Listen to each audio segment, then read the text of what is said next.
Hello. आज होता Sunday.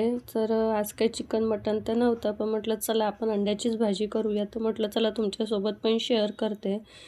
आज मी अंड्याची भुर्जी करणार होती. त्यासोबत राईस करणार होते. चपाती काही करायच्या नव्हत्या म्हणून पटकन आणि झटपट होणार होतं.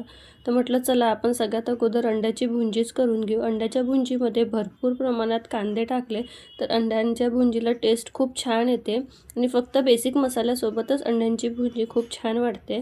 तर इथे मी कांदा अगोदर छान मस्त फ्राय करून घेतला. मिरची, टोमॅटो वगैरे व्यवस्थित छान फ्राय केलं. त्यानंतर आपले बेसिक मसाले टाकले आणि इथे मी 3 अंड्यांची भुर्जी करते आहे. आमच्या 4 जणांना 3 अंड्याची भुर्जी सफिशियंट असते.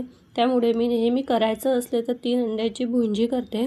तर इथे मी 3 अंडे फोडून छान त्याला मिक्स करून घेतले. वरतून कोथिंबीर टाकून छान मिक्स केलं आणि झाकून ठेवलं. तेल सुटेपर्यंत अंड्याची भुर्जी इथे शिजत होते. तोपर्यंत म्हटलं चला गॅस ओटा पण आपण सोबत स्वच्छ आणि नीट क्लीन करून घेऊ. सोबत सगळे कामं केले तर पटकन होतात.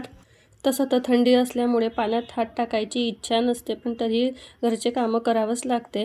तर इथे छान अंड्याची भुर्जी रेडी झालेली होती. कोथिंबीर टाकून ती ठेवून दिली. त्यानंतर मी इथे राईस केला. राईस म्हणजे जिरा राईस करणार होते. त्यासाठी कुकरमध्ये मी छान तेलामध्ये जिरं टाकून तांदूळ टाकले आणि फ्राय करून घेतला. सोबतच मीठ आणि कोथिंबीर टाकून पाणी टाकलं आणि कुकर लावून घेतला. कुकरची 1 शिटी होईपर्यंत छान इथे कुकरमध्ये भात शिजत होता. तोपर्यंत मी छोटे मोठे जे कामं होते, गॅस ओटा क्लीन केला, भांडे वगैरे होते छोटे ते घासून घेतले. असा होता माझा दिवस. कसा वाटला तुम्हाला नक्की मला कमेंटमध्ये कळवा. चॅनलवर नवीन असेल तर चॅनलला लाईक आणि सबस्क्राईब करा. चला तर भेटूया आपण अशाच नवीन व्हिडिओमध्ये. तोपर्यंत बाय.